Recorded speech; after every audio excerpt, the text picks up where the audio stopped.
In your personal experience, have you had to challenge stereotypes or biases, and how did you handle it? Still to this day, I feel like it's not that easy. Like I was saying, my father was very supportive, of martial arts because he did martial arts. My Mhm. mother was always more nervous and she was always concerned, of me getting hurt.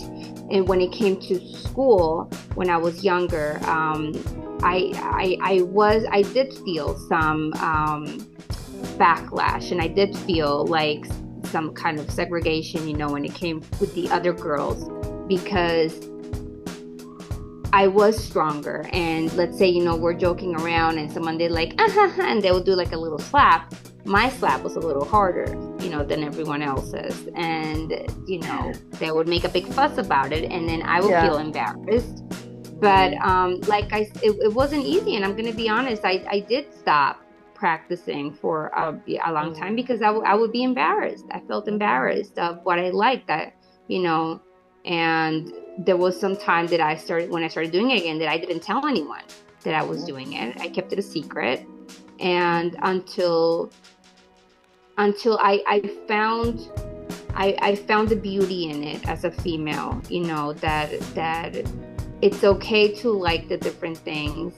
And I believe that I found a group of friends that kind of celebrated me for it, and they were like, no, but wait, this is so cool, and show me how you do this, and show me how you would do that, and if I grabbed you like this, what would you do? And oh, that's so cool. So having that, group of friends kind of boosted me up, of saying like, you know what, yeah, you're right. It is cool. It is pretty cool that to know this.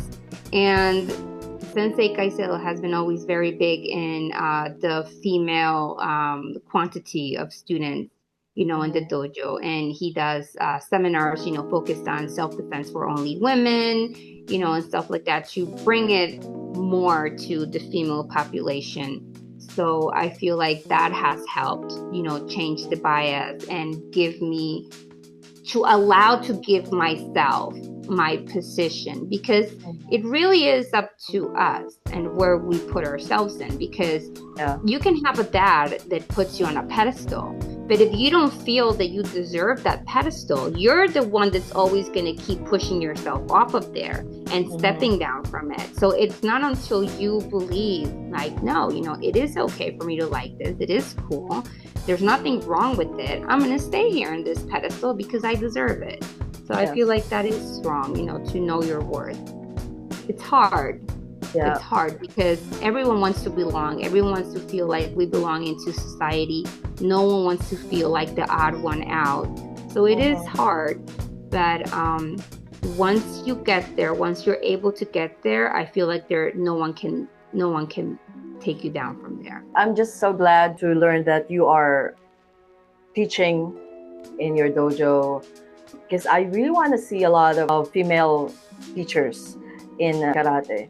When little girls come to join and they see me with my gi on, I do see it in their little eyes. I do see like, oh my god, and they tell their moms and they're like, oh, look at her, she does it too.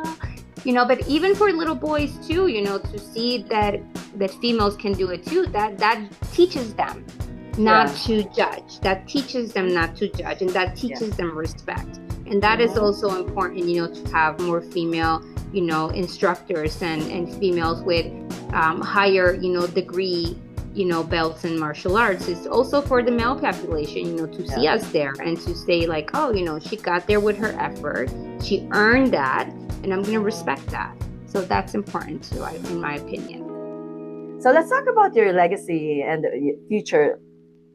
What do you want your legacy in the karate community to be? My dream is for this to be a career that I can just, I want to travel. I want to travel around the world. I want to learn from all kinds of different people. I want to try to teach, children around different parts of the world. like I was mentioning before, we have a social outreach program here in Colombia where we try to teach the children from the lower income communities, where there's either drug addiction, violence, criminal activities in the home, to try to teach them that there is a different way for them to focus that negative energy and turn it into something positive. And Sensei Caicedo touched so many lives with that. We have so many fulfilling stories of success, of children that got into the program when they were very young. And now there's this one girl, she's a teacher now. Her little sister, I think I forget what she does, but she's also a professional as well. And they got out of that cycle that their family was in, where it was just a cycle of being beggars, and doing odd jobs, small jobs, to being a professional and having that, pride in your life. And that to me is that I wish that could be a legacy, to bring that, that my sensei's legacy, to carry that on and to try to touch more people, especially, being in Colombia, there's a lot of poverty, it's a third world country, and karate opens so many doors for all of us. We have uchidechis, to intern, in different dojos in other countries, to get to know the world, get to know other people, experience other cultures. And that to me is the biggest legacy, too. That's why, I would love to keep talking maybe to you, to Chihan, Ben, about things like that, to just touch more people. I believe that is the biggest legacy, and that would be my dream. I don't know if I'm going to be able to do it. I